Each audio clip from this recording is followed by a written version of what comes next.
Hi everyone, so welcome to my YouTube channel and this is Suman Shekhawat. So first of all, आपके already innovation है entrepreneurship के important मतलब 300 plus questions मैंने upload किए हुए हैं इस वाईटी पे एंड आई होप कि आप लोगों ने देख भी लिए होंगे और उसका प्लेलिस्ट भी मैं एक बार इसमें डाल दूंगी। बट ये कुछ इंपॉर्टेंट टॉपिक्स और हैं जो कि हम थोड़ा सा डिस्कस करने वाले। एक पीवाईक्यू से क्या है, थोड़ा आइडिया लग जाता है हमें कि किस टाइप से क्वेश्चंस को क्या डील करना है।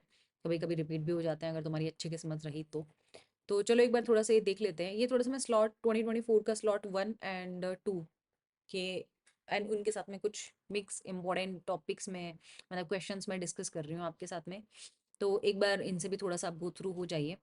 तो बेसिकली इनोवेशन एंड एंटरप्रेन्योरशिप में अगर मैं बताऊं तो फर्स्ट क्वेश्चन जो है आपके पास में कुछ इस टाइप से था। आपको क्वेश्चन को डील कैसे करना है बस आपको वो आना चाहिए, क्योंकि अगर आपने इतना देखो पढ़ा है इनोवेशन तो डेफिनेटली आपको आता होगा। बट इम्पॉर्टेंट जो है कि आपको इनको डील कैसे करना है, कैसे क्या सॉल्व करना है। अब कई बार इस टाइप से आपके पास में क्वेश्चन आ गया है ना, तो आपको इसके साथ में करना क्या है, जैसे कि मैच द फॉलोइंग फॉर्म में आ गया, लिस्ट 1 है एंड लिस्ट 2 है। तो इस टॉपिक में मैं थोड़ा सा आपको क्वेश्चंस को कैसे डील करना है, कैसे सॉल्व करना है, हम वही सब डिस्कस करने वाले हैं। तो डेफिनेटली आपके लिए इंपॉर्टेंट है। बाकी कल का एग्जाम अच्छे से दे के आओ एंड देन आप बताना आपके पेपर कैसा होता है। देन विल डिस्कस कि आगे क्या करना है क्या नहीं, जो भी है वट अपना ज़रूर बताएं और 100% दें, बट बहुत ज़्यादा टेंशन ना लें इस चीज़ का, राइट। चलो अब आपके पास में ना कुछ इस टाइप से क्वेश्चन रहता है कि entrepreneur, entrepreneur and distributor and customer ये होते कौन कौन है, राइट। अगर आपने पूरा मेरे 300 प्लस मैंने क्वेश्चंस आपको ऑलरेडी दे रखे हैं, अगर आपने वो देखे हैं तो उनमें ये सब हमने डिस्कस किए थे। बट स्टिल एक बार देख लेते हैं कि इंटरप्रेन्योर जो है वो बेसिकली क्या होता है।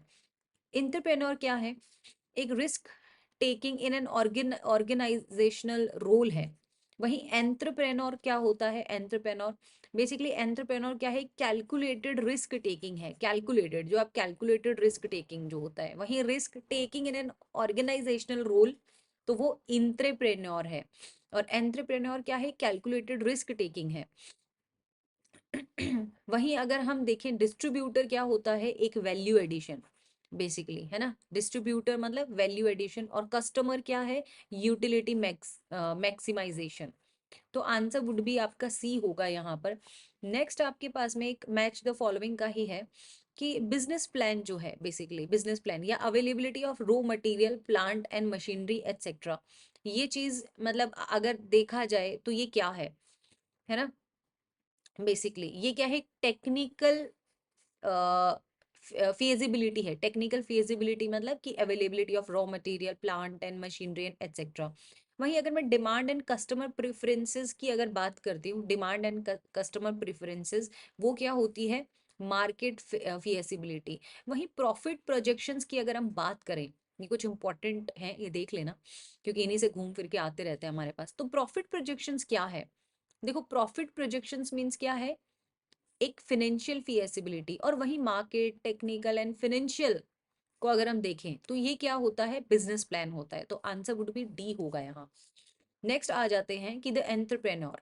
ये देखो इंपॉर्टेंट है और ये क्वेश्चन ना बहुत बार आता ही रहता है तुम्हारे पास घूम फिर के, बहुत बार आता है ये।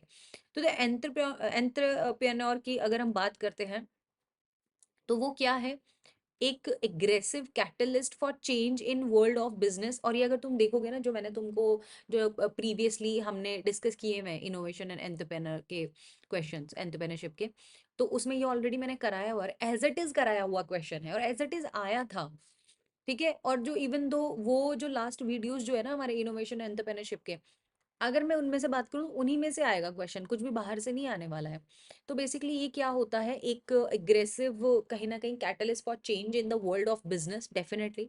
वहीं एक इंडिपेंडेंट थिंकर भी होता है एक एंटरप्रेन्योर, जो कि अपना खुद का कुछ बिजनेस स्टार्ट करता है एक छोटे स्केल पे ही भले ही। So who dares to be a different amid a background of common events, ये तो ठीक है दोनों ही। या फिर आपको लगता है कि मेयर क्रिएटर ऑफ बिजनेस है, क्रिएटर ऑफ बिजनेस नहीं है वो, कहीं ना कहीं क्या करता है, एक इंडिपेंडेंट थिंकर है कि जो कहीं ना कहीं हिम्मत दिखाता है एक different एमिड of background of common events का, राइट। तो ए एंड बी डेफिनेटली दोनों होंगे, तो answer would B D.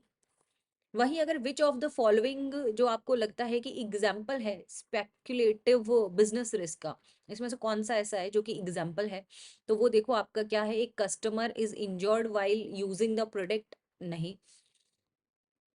Speculative business तो नहीं है ये।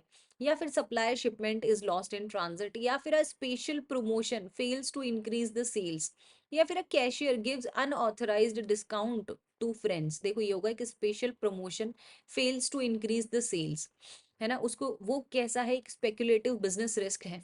नेक्स्ट पे हम चलते हैं, एक corporate manager who start a new initiative, एक कॉर्पोरेट मैनेजर जो कि एक न्यू इनिशिएटिव स्टार्ट करता है अपनी कंपनी या ऑर्गेनाइजेशन के लिए, which entails setting up a new distinct business unit can be regarded as, ये आपको बताना है क्या है।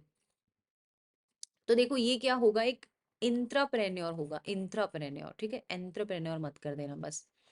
नेक्स्ट देखते हैं कि the primary function of a new age entrepreneur is innovation. This statement was या is proposed and propagated bye, ये किसके द्वारा प्रोपोगेटेड है वो आपको बताना है, ठीक है।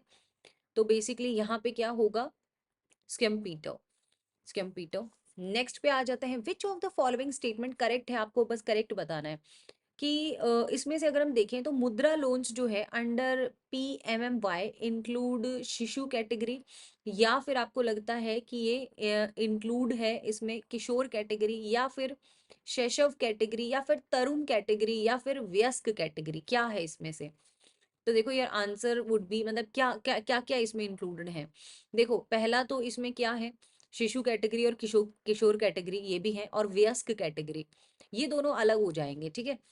तो वयस्क, किशोर एंड शिशु कैटेगरी जो है वो इंक्लूडेड है, तो आंसर हमारा टेक्निकली क्या आ गया, वेट नॉट वयस्क कैटेगरी, तरुण कैटेगरी बोलेंगे, सॉरी, तो बच्चों की है ना, वयस्क तो फिर एडल्ट हो जाते हैं, वयस्क मतलब तो एडल्ट होता है, तो तरुण कैटेगरी, तो answer would B D. Arrange the following stages of sorry entrepreneurship creativity in sequence में, आपको इनकी जो क्रिएटिविटी लेवल है उसके बेसिस पे एक सीक्वेंस में मतलब आपको इनको फिट करना है। तो वो सीक्वेंस क्या हो सकता है, देखो पहले तो knowledge, definitely knowledge accumulation important है, इनकम्बिशन भी नो डाउट, तो फर्स्ट आपका आएगा ए, देन आपका क्या आएगा बी, इनकम्बिशन, ठीक है। देन इसके बाद में एक आइडिया एक्सपीरियंस होना चाहिए, राइट, एक आइडिया एक्सपीरियंस होना चाहिए, देन इवेल्युएशन भी होना चाहिए उसके बाद में, देन आपका इम्प्लीमेंटेशन होगा। इम्प्लीमेंट तो सबसे लास्ट में करेंगे ना हम, राइट, तो सीक्वेंस होगा आपका ये, और ये सीक्वेंस कहाँ है, सी में है, तो हमारा आंसर हो गया सी। वॉइस ऑडिबल है ना, लेट मी चेक, बस एक बार मैं वॉइस क्लियर कर लूँ, हाँ ठीक है, ओके। सो नेक्स्ट आपको देखना है, scaling up of a business requires a firm to take care of following things. आपको क्या लगता है इसमें से, देखते हैं, hiring, retaining and motivating qualified employees, या फिर फाइंडिंग इन्वेस्टर्स। देखो इन्वेस्टर्स तो बाद की बात होती है, इन्वेस्टर्स पे सीधे थोड़े ना, time management and work assignment ability. ये पूछ रहा है कि भैया scaling up of a business, scaling up करने के लिए, बढ़ाने के लिए बिजनेस के लिए एक फॉर्म को क्या किन चीजों का ध्यान रखने की जरूरत है। Definitely time management and work जो असाइन एबिलिटी है वो सबसे इंपॉर्टेंट है। ऐसे तो सिर्फ आके बैठ गए 10 to 7 वाला काम, मतलब लाइक उस टाइम पे बैठ के और लोग चले जाएंगे, कुछ करेंगे है नहीं। तो टाइम मैनेजमेंट इंपॉर्टेंट है, एंड वर्क असाइनमेंट डेफिनेटली मतलब इंपॉर्टेंट है इसमें। देन फाइंडिंग इन, मतलब सबसे सबसे पहले चलो स्टार्टिंग से हम देखते हैं, सबसे पहले तो हायरिंग करना जरूरी है, मुझे लगता है हायरिंग सबसे इंपॉर्टेंट है, पहले ए पॉइंट को रखते हैं। हायरिंग ही नहीं होगी तो काम करवाओगे कैसे, hiring, retaining and motivating qualified employees, right. Then उसके बाद में आपको टाइम मैनेजमेंट एंड इसकी जरूरत है, नो डाउट, तो ये भी आएगा ही आएगा। बी पॉइंट फाइंडिंग इन्वेस्टर्स भी खैर चाहिएंगे, नो डाउट, कि हु शेयर सेम गोल्स, जिनके गोल सेम होने चाहिए, ऐसे इन्वेस्टर्स होंगे तो ज्यादा बेटर है। तो बी पॉइंट भी कहीं ना कहीं फिट बैठेगा यहाँ पे। देन इसके बाद में एडुकेट मार्केट पोटेंशियल भी होना चाहिए अपॉर्चुनेट टाइम पे, तो ये भी इंपॉर्टेंट है कहीं ना कहीं, ये चारों इंपॉर्टेंट है। बिजनेस आइडिया एक्सपीरियंसिंग, चलो ये तो एक बार के लिए मतलब मुझे लगता है कि आई थिंक साथ में मिलके काम करते हैं तो आ ही जाता है, बट ये चारों चीजें ऐसी हैं जो कि इंपॉर्टेंट है, इन थिंग्स की मतलब इन चीजों की ज्यादा जरूरत है, तो आंसर वुड बी सी हो जाएगा हमारा। नेक्स्ट चलते हैं, design thinking involves which of the following stages, के डिजाइन थिंकिंग जो होती है ना उसमें इसमें से कौन से स्टेजेस जो तुम्हें लगता है कि होते हैं डिजाइन थिंकिंग में, है ना। देखो प्रोटोटाइपिंग, ठीक है, डिफाइन, ये भी जरूरी है ना।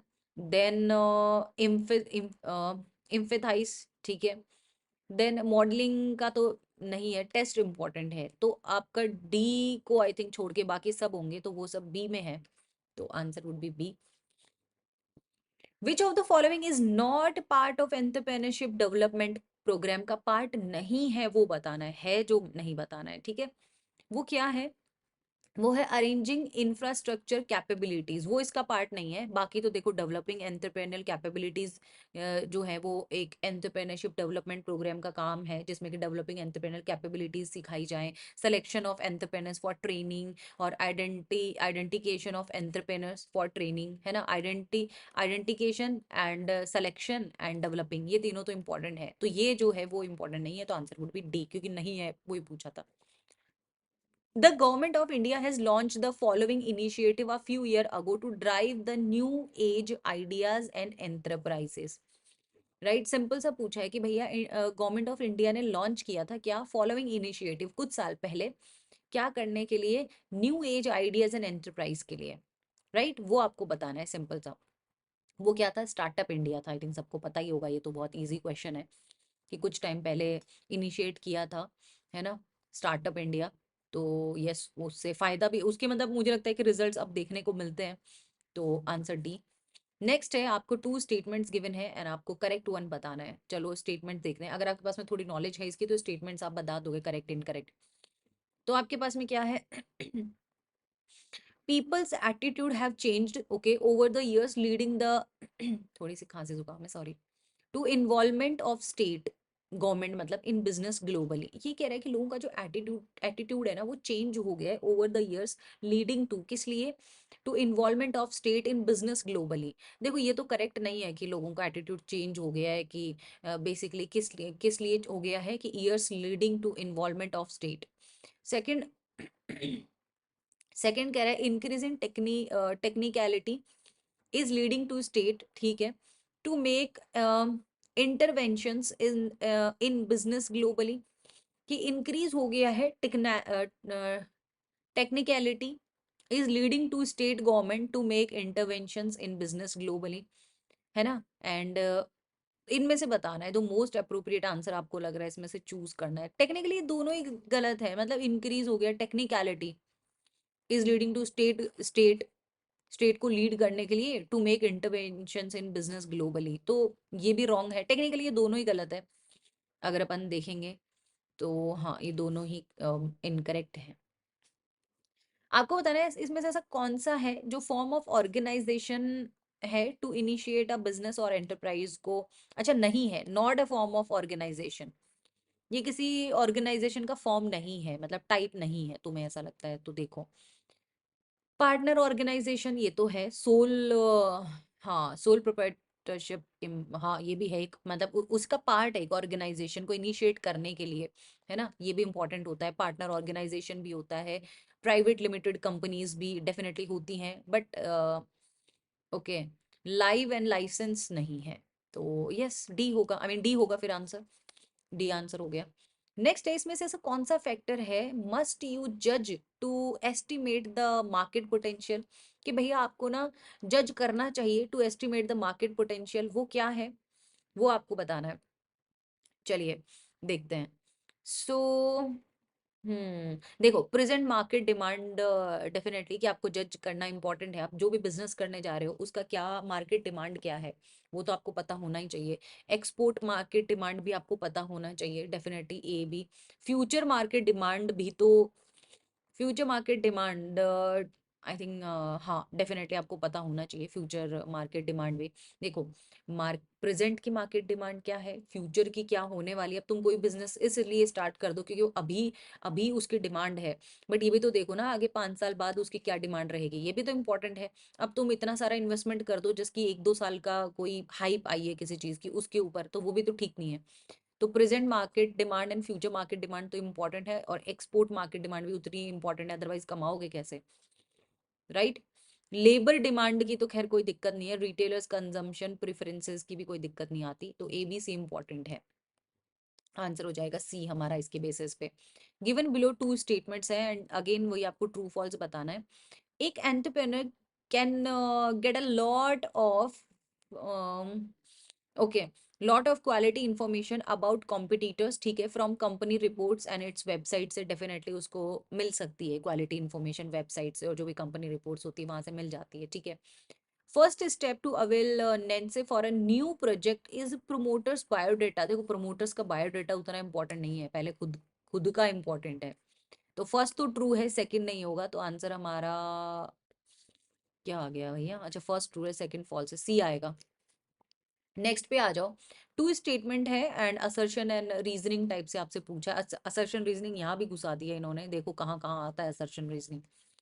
ओके, सो देखते हैं। स्मॉल बिजनेसेस जो हैं are considered important to economic development के लिए स्मॉल बिजनेसेस जो हैं वो कंसिडर किए जाते हैं, और इसीलिए इस बार प्राइम मिनिस्टर ने मतलब नो डाउट मतलब जो स्मॉल बिजनेसेस हैं उनको इंकरेज करने के लिए कुछ चीज़ें लाए भी हैं, उनको अवार्ड भी दिए थे।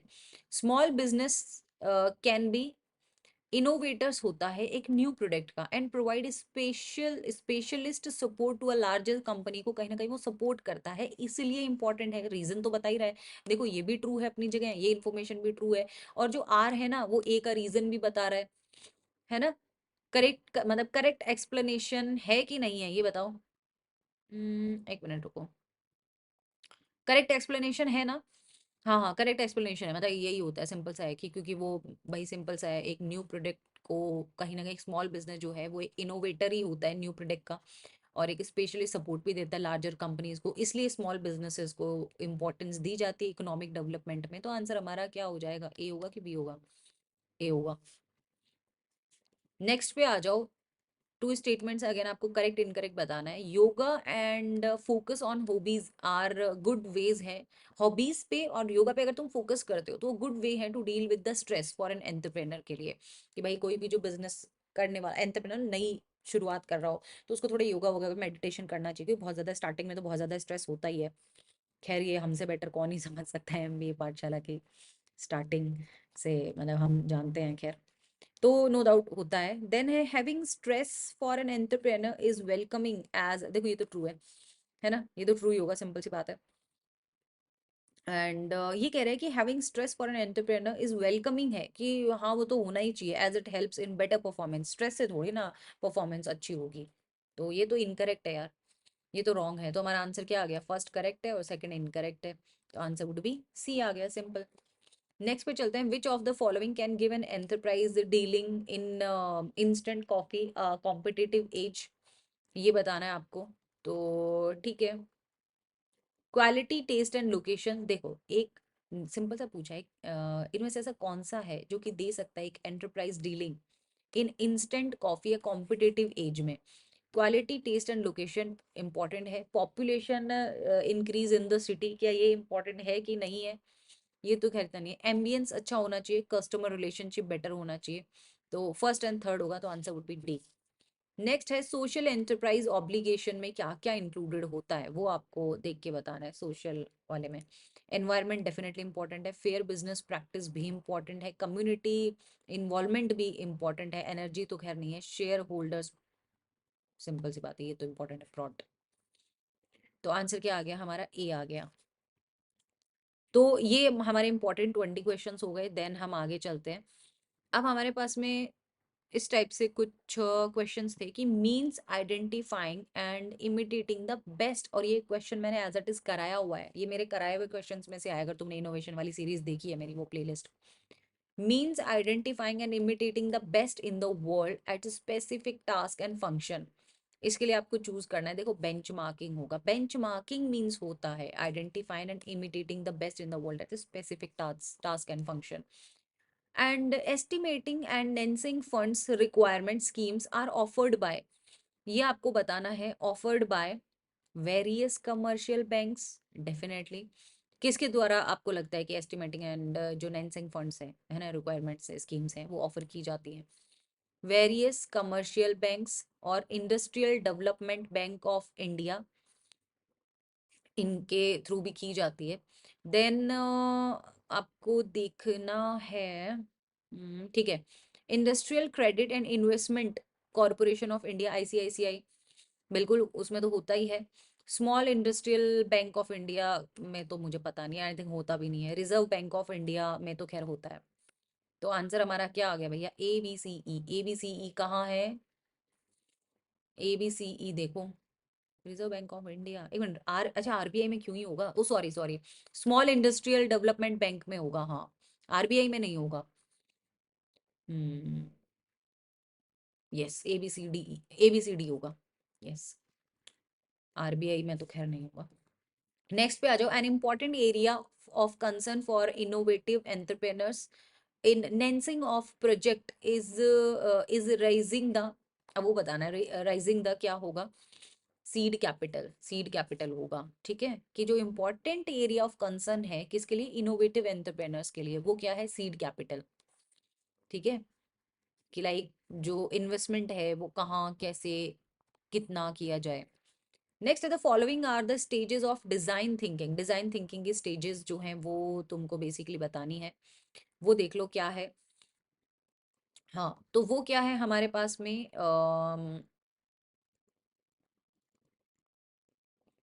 एक second, stages, following are the stages, choose the most appropriate answer, shows the right sequence. Okay, sequence तुम्हें चूज करना है, हाँ। वही मैं सोच रही तो सारी हैं। सीक्वेंस चूज करना है तुम्हें इनका अप्रोप्रिएट। देखो सबसे पहले क्या आएगा, सबसे पहले सीक्वेंस क्या रहेगा? पहले तो होगा इम्पेथाइज, मतलब इम्पेथाइज डी होगा सबसे पहले। डी पता चलते, खैर आंसर हमें पता चल गया, बट स्टिल हम कर लेते हैं इसको। डी होगा, देन उसको डिफाइन करना होता है आपको, है ना। देन आइडिएट करना होगा उसके ऊपर। देन हमें क्या करना होगा? आइडिएट करने के बाद में प्रोटोटाइप पता होना चाहिए, एंड द लास्ट है आपका टेस्ट। तो आंसर वुड बी बी हो गया। यार ये बी मार्क किया है मैंने, ठीक है।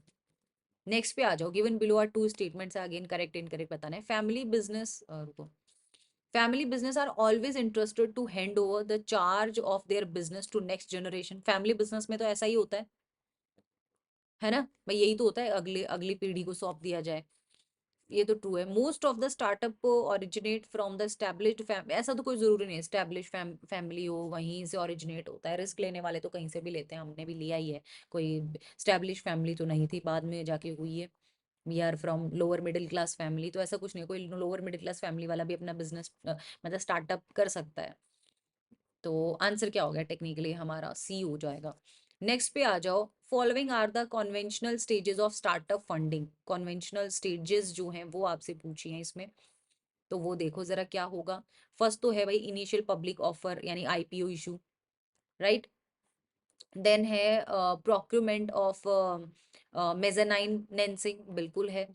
देन उसके बाद में मतलब एक सेकेंड, इसका सीक्वेंस बताना है क्या? हाँ, राइट सीक्वेंस बताना है भाई, राइट सीक्वेंस। तो देखो सबसे पहले तो ए ही होगा, है ना, इसमें तो कोई दिक्कत ही नहीं है, सबसे पहले तो ए ही होगा। क्यों होगा वो भी तुम्हें पता होगा आई थिंक। ओके, वेट एक मिनट, इसमें सीक्वेंस पूछा इन्होंने, अच्छा। तो सीक्वेंस में ए कैसे होगा? सबसे पहले तो एंजल इन्वेस्टर आएगा ना, एंजल इन्वेस्टर, राइट। सबसे पहले तो क्या आएगा? एंजल इन्वेस्टर नैंसिंग होगा। देन एंजल इन्वेस्टर तो बाद में आएगा ना, पहले हमें सीड कैपिटल तो पता होना चाहिए। हाँ, पहले सीड कैपिटल होगा, seed capital acquisition, then angel investors financing. पहले सीड कैपिटल, सबसे पहले इस टाइप के क्वेश्चन में कन्वेंशनल स्टे अगर तुमको स्टार्टअप फंडिंग का पूछा जाए तो पहले सीड कैपिटल होना चाहिए।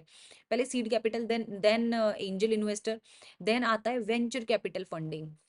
ठीक है, देन आता है वेंचर कैपिटल फंडिंग, देन आता है प्रोक्यूरमेंट ऑफ, ठीक है, मेजेनाइन, एंड देन इनिशियल, सबसे लास्ट में जाके आईपीओ निकलता है ना। बहुत सी कंपनीज तो ऐसी हैं जो शुरू होकर बंद भी होने को जा रही है, बट उनके आईपीओ अब तक नहीं निकले हैं।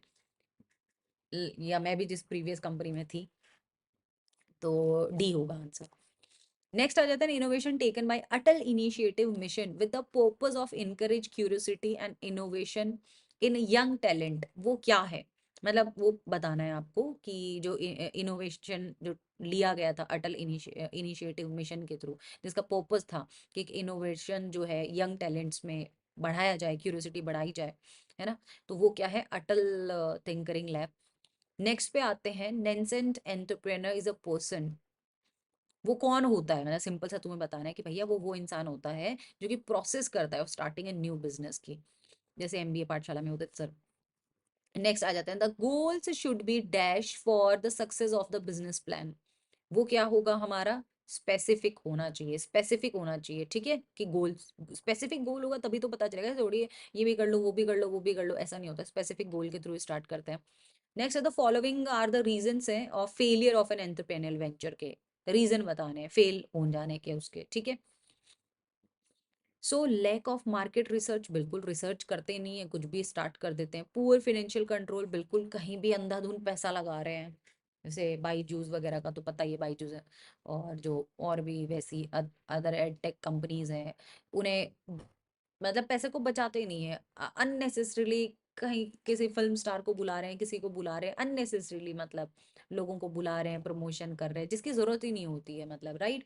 तो ये एक पुअर फाइनेंशियल कंट्रोल होता है कि आपको पता ही नहीं है कहाँ पे इन्वेस्ट करना है, उतना इन्वेस्टमेंट इससे बेटर अच्छे एजुकेटर्स पे करो तो शायद वो कुछ बेटर कर देंगे। पुअर मैनेजमेंट, नो डाउट ये तो मैनेजमेंट और पुअर फाइनेंशियल कंट्रोल तो मैनेजमेंट का ही पार्ट है। जेंडर का तो कोई लेना देना ही नहीं है, कास्ट का भी कोई आज के टाइम में कौन कास्ट वास्ट देखता है यार, तो सिंपल सा है सी। मे भी देखते होंगे मतलब, लेकिन आई थिंक मुझे लगता है जो कि ढंग के एजुकेटेड लोग हैं वो इन चक्करों में नहीं पड़ते हैं, कास्ट कुस्ट एंड और फलाना ढिमकाना। नेक्स्ट पे चलते हैं, buying and selling of manufactured goods are related to which entrepreneur. Simple सा है, buying and selling of manufactured goods वो किस किस टाइप के एंटरप्रेन्योर से रिलेटेड है, वो ट्रेडिंग से रिलेटेड है। बाइंग एंड सेलिंग, अगर तुम ट्रेडिंग करते हो, शेयर मार्केट का थोड़ा बहुत भी अगर तुम्हें नॉलेज है, वैसे भी इन जनरल भी ट्रेडिंग का बता रही हूँ मैं, ठीक है, बाइंग एंड सेलिंग, तो तुम्हें अगर उससे भी रिलेटेड थोड़ी सी नॉलेज हो तो वैसे भी तुम कर लोगे। नेक्स्ट है, given the two statements and again आपका वही असर्शन एंड रीजन आपको बताना है। असर्शन या आपको लगता है इसका रीजन ये करेक्ट है तो देखो पहले तो दोनों ट्रू है कि नहीं है, इन्फॉर्मेशन सही है कि नहीं है वो देखो। इंडस्ट्रियल डेवलपमेंट जो है ऑफ आईडीबीआई की, caters the financial needs of the budding industries, बिल्कुल ट्रू है। Financial constant is the one of the biggest reason है किस चीज का, बिजनेस फेलियर का, in entrepreneurship, and there is need to provide financing support, ठीक है, सपोर्ट की हाँ जरूरत होती है उनको, ये भी ट्रू है। और डेफिनेटली ये इसका रीजन भी है क्योंकि ये पूछ रहा है कि industrial development bank of IDBI caters the financial needs of the budding industries, और वो रीजन तो मैं यहाँ एक्सप्लेन किया है, उन्हें सपोर्ट की जरूरत होती है, क्यों होती है वो तो मैं इसमें बता दिया है, तो आंसर आ गया हमारा सीधा सीधा ए। ओके, नेक्स्ट पे चलते हैं, डिफ्यूजन ऑफ इनोवेशन थ्योरी, वो किसके साथ एसोसिएटेड है डिफ्यूजन, वो है एवरेट रॉजर्स के साथ, उन्होंने ही बताया था ये। देन अगेन असर्शन रीजनिंग आ गया आपके पास में, देखो AICT, UGC and Niti Aayog and the commercial banks are coming up with many new with many offerings to promote entrepreneurship, ठीक है, तो ये करेक्ट है कि नहीं है वो आपको बताना है, तो ये तो करेक्ट है अपनी जगह। Then government wants to develop pro entrepreneurship and supporting environment in the country, ये भी ट्रू है अपनी जगह, और ये इसका एक्सप्लेनेशन भी है, ये लेके आए हैं, क्यों लेके आए हैं, क्योंकि भैया सिंपल सी बात है कि गवर्नमेंट चाहती है ना, डेवलप करना pro entrepreneurship and supporting environment, क्योंकि उससे इकोनॉमी बढ़ेगी, तो आंसर क्या आ गया, ए।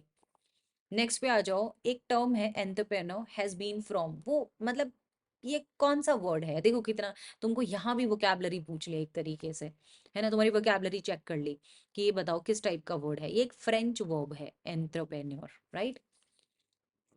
नेक्स्ट पे चलते हैं, the step involve in project approval, वो क्या होते हैं, वो आप स्टेप्स बताने हैं आपको, ठीक है, सीक्वेंस बताना है, मतलब सिंपल सा घूम फिर के तुमसे सीक्वेंस पूछ रहा है। भैया सबसे पहले तो जनरेटिंग अ बिजनेस आइडिया, एक बिजनेस आइडिया होना चाहिए सबसे पहले, अब जैसे ही तुम्हें सी मिला तो तुम्हें आंसर तो मिल गया, बट स्टिल हम आगे चेक कर लेते हैं, ये पता होना चाहिए तुमको। देन उसके बाद में performing a project specific factor analysis, then उसके बाद में क्या होना चाहिए, conducting a pre feasibility analysis, then उसके बाद में क्या होना चाहिए, carrying out a detailed project analysis, and then होना चाहिए developing infrastructure prototype for project development, तो सिंपल सा आंसर हमारा ये डी। अब आपको अगेन ट्रू बताना, मतलब करेक्ट कौन सा है नहीं है वो आपको इसमें चेक करके बताना है, ठीक है, तो देखते हैं। वेंचर कैपिटल फर्म जो है are usually organised as limited partnership, बिल्कुल ट्रू है। वहीं venture capitalist is money manager होते हैं जो कि इन्वॉल्व होते हैं in making risk investments with equity capital with the objective of gaining better returns, ये भी अपनी जगह मतलब करेक्ट है। है ना भैया। वेंचर कैपिटल जो है एक लिमिटेड पार्टनरशिप है, ऑर्गेनाइज्ड होती है उसी की तरह। और ये क्या है, एक मनी मैनेजर होता है जिसमें कि इन्वॉल्व होता है भैया जो मेकिंग रिस्क इन्वेस्टमेंट्स है फ्रॉम इक्विटी कैपिटल, है ना। तो ये सब गेनिंग बेटर रिटर्न्स के लिए, तो दोनों ही करेक्ट हैं, तो आंसर ए हो जाएगा हमारा। सिंपल सा, आगे बढ़ते हैं, अगेन आपको करेक्ट बताना है। अब इसमें देखते हैं क्या है। Urbanisation around the world is an opportunity है टू इनोवेट के लिए, मतलब शहरीकरण, बिल्कुल ठीक है, मौके तो मिलते ही हैं शहरों में आपको। Urbanisation around the world is an issue भी है बिकॉज ऑफ ओवर पॉपुलेशन, ये भी अपनी जगह करेक्ट है ना। तो क्योंकि सब आसपास के फिर वहीं आके बस जाते हैं और जगह कम है, लोग ज्यादा हो जाते हैं, तो ये एक इशू भी है, तो आंसर ए होगा। नेक्स्ट है angel investor are considered to be opposite of, वो किसके अपोजिट होता है, क्या लगता है तुम्हें।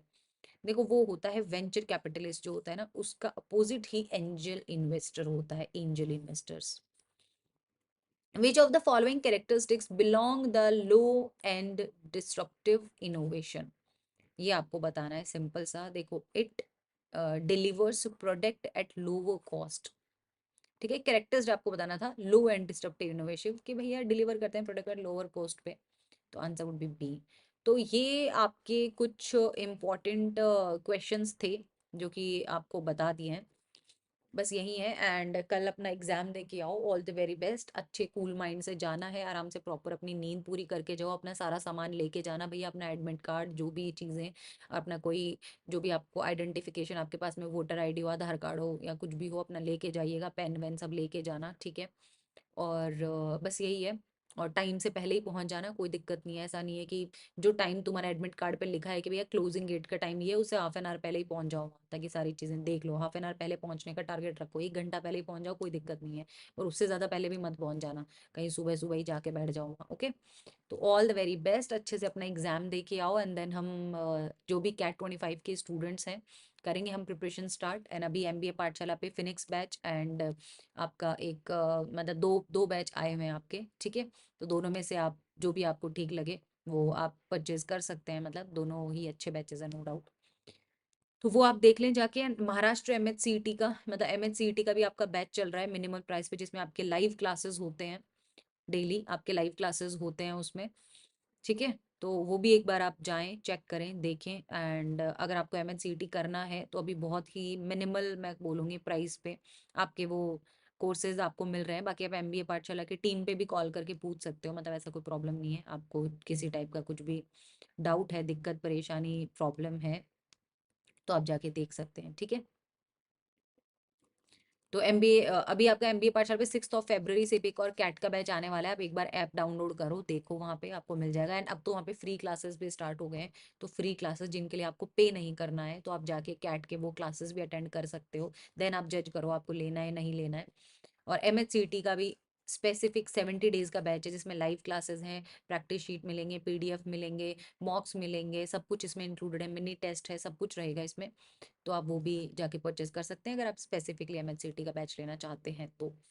ओके, तो चलिए ऑल द वेरी बेस्ट, और मिलती हूँ मैं अब आपसे नेक्स्ट वीडियो में। वीडियो को लाइक जरूर कीजिएगा। अगर कुछ भी प्रॉब्लम दिक्कत परेशानी लगता है, कभी जल्दबाजी में मैं गलत आंसर भी मार्क कर देती हूँ, वैसे तो खैर ये तो पीवाईक्यू है, बट स्टिल कभी कभी हो जाता है, तो अगर कुछ प्रॉब्लम लगे, दिक्कत परेशानी हो, तो कमेंट करके मुझे बता सकते हो, ठीक है। और वीडियो को लाइक जरूर करना है। थैंक यू सो मच, चलिए मिलते हैं नेक्स्ट वीडियो में, bye bye, take care, all the very best guys.